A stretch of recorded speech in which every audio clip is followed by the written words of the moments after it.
Salam, dərs 33-ün izahına baxaq. İqtisadi və sosial coğrafiyanın yaranması və inkişafı. İqtisadi və sosial coğrafiya, coğrafiya elminin ən gənc qoludur.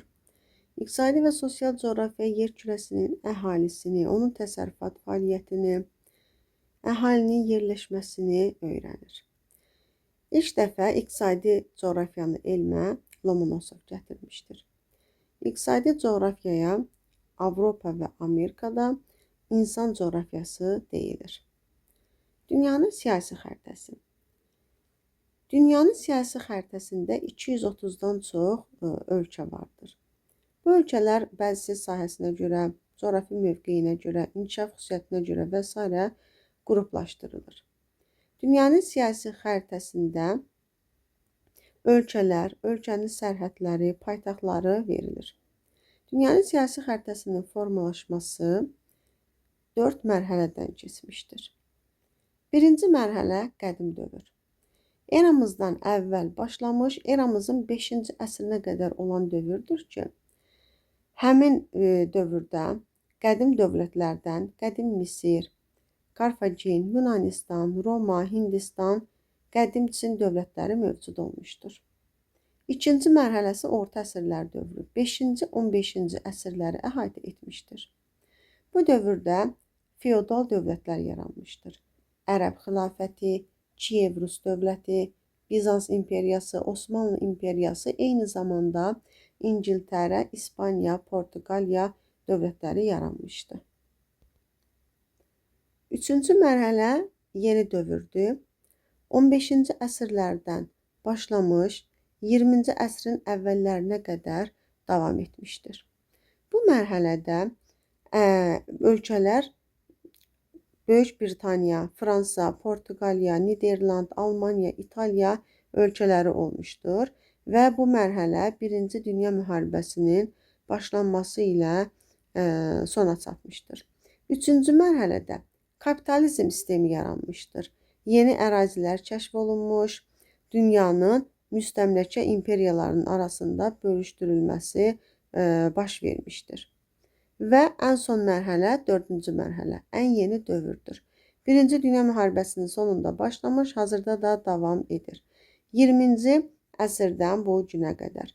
Ən yeni dövr özü 4 mərhələyə ayrılır, daha doğrusu 4 yarım mərhələyə ayrılır. 1. 20-ci əsrin 40-cı illərinə qədər, 2. 40-cı illərindən təxminən 60-cı illərə qədər, 3-cü mərhələ 60-cı illərdən 80-ci illərə qədər, 4-cü mərhələ isə 80-ci illərdən sonraki dövrü, bu günə qədər olan dövrü əhatə edir.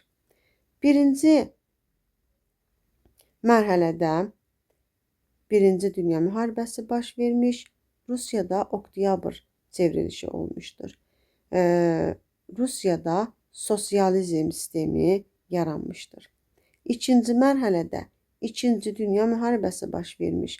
Artıq dünyada sosializm sistemi yaranmışdır. 3-cü mərhələdə müstəmləkə sistemi ləğv olunmuş. Asiyanın, Afrikanın bir çox ölkələri müstəqillik əldə etmişlər. SSR və Qərb ölkələri arasında sürətlə silahlanma və soyuq müharibə başlamışdır.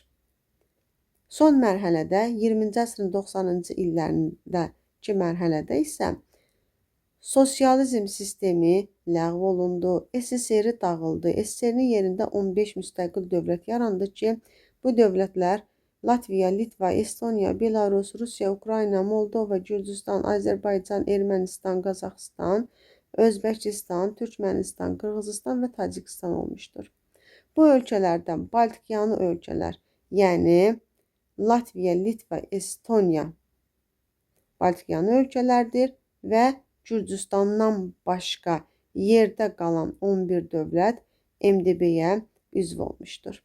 Həmin dövrdə Çexoslovakiya 2 ölkəyə, Çexiya və Slovakiyaya parçalanmışdır.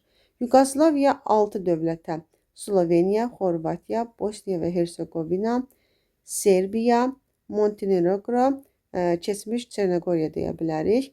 Montenegronun adı artıq Çernogoriya yox, Montenegro gedir və Şimali Makedoniyaya bölünmüşdür.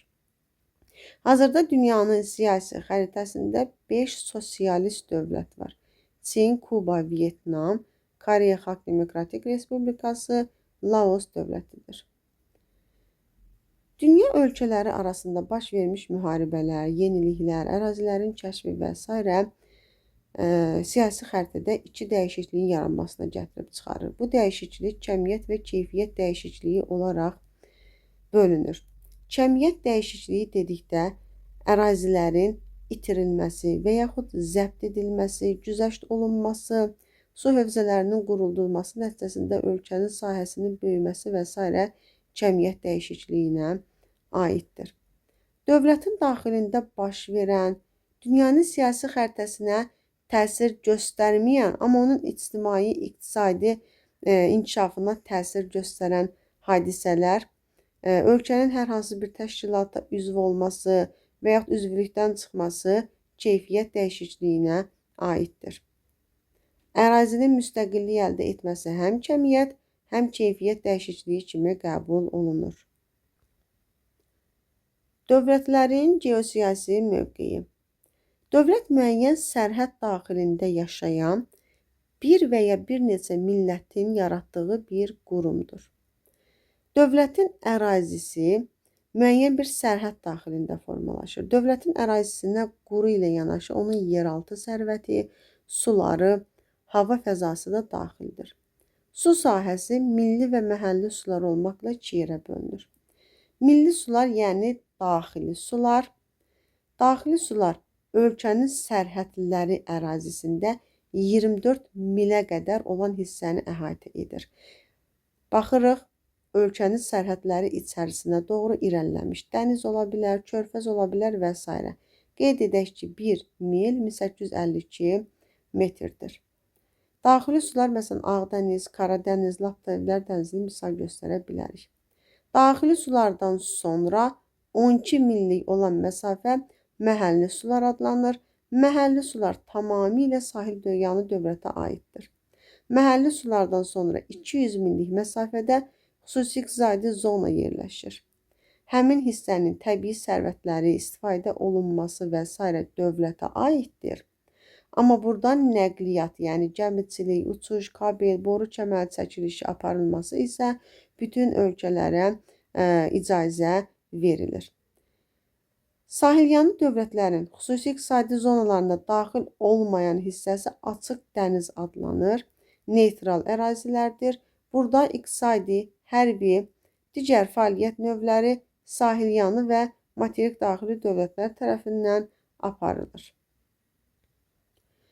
Bəzi ölkələr arasında mübahisəli ərazilər vardır ki, belə ərazilərin sərhədləri müvəqqəti müəyyənləşdirilir.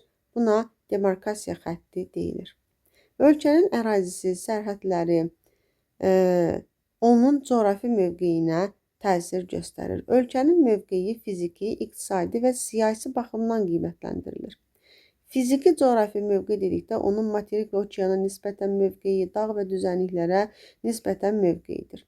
İqtisadi coğrafi mövqe dedikdə burada ölkənin iqtisadi inkişafına təsir edən amillər, ölkənin dənizinə çıxışın olması, nəqliyyat magistrallarına yaxın yerləşməsi, mühüm faydalı qazıntı yataqlarına yaxın yerləşməsi və s. əsas götürülür.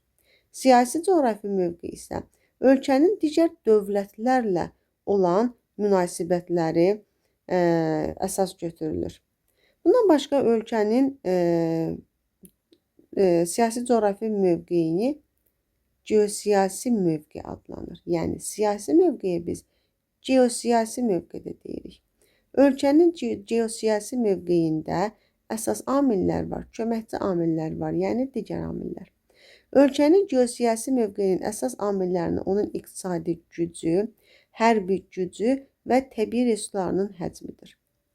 Son dövrlər hərbi gücün payı azalmış, iqtisadi gücün payı daha çox artmışdır.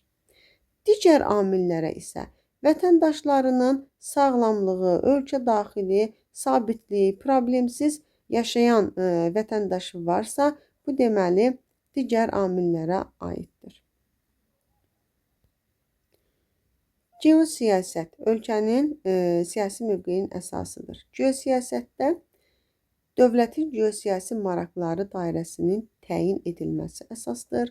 Eyni zamanda müxtəlif ölkələrlə münasibətlər qurulması, istər rəqib ölkə, istər müttəfiq ölkə olsun, fərq eləmir. Əsas ölkələrlə münasibətlərin qurulmasıdır və dövlətin maraqlarının təmin edilməsi metodlarının işlənməsi. Bu metodlara aiddir. İqtisadi metod, siyasi metod, hərbi metod və kulturoloji metod. Ölkənin mövqeyi 3 səviyyədə aparılır, 3 miqyasda. Mikro, mezo, makro mövqe. Mikro mövqe ölkənin qonşu ölkələrə görə mövqeyidir. Mezo mövqe ölkənin regiona görə mövqeyidir. Makro mövqe isə dünya səviyyəsində olan mövqeyidir. Eyni zamanda okeanın nisbətən yerləşməsinə görə dəniz sahili, materik daxili dövlətlər ayrılır. Bəzi yarımadada yerləşən dövlətlər var ki, okeana çıxışları yoxdur. Yəni, hansı dövlətlərə yarımadada yerləşir və okeana birbaşa çıxışı yoxdur deyilsə, Laos, Serbiya, Şimali Makedoniya, San Marino, Vatikan, Andorranı misal göstərərik. Bosniya və Hersegovinanın okeana çıxışı var, lakin hər tərəfdən Xorvatiyanın suları ilə əhatələnir. Materik daxili ölkələrə diqqət yetirək, yəni okeana çıxışı olmayan ölkələr. Amerika qitəsində yalnız 2 ölkədir. Bu da Cənubi Amerika materikindədir, Boliviya, Paragvay.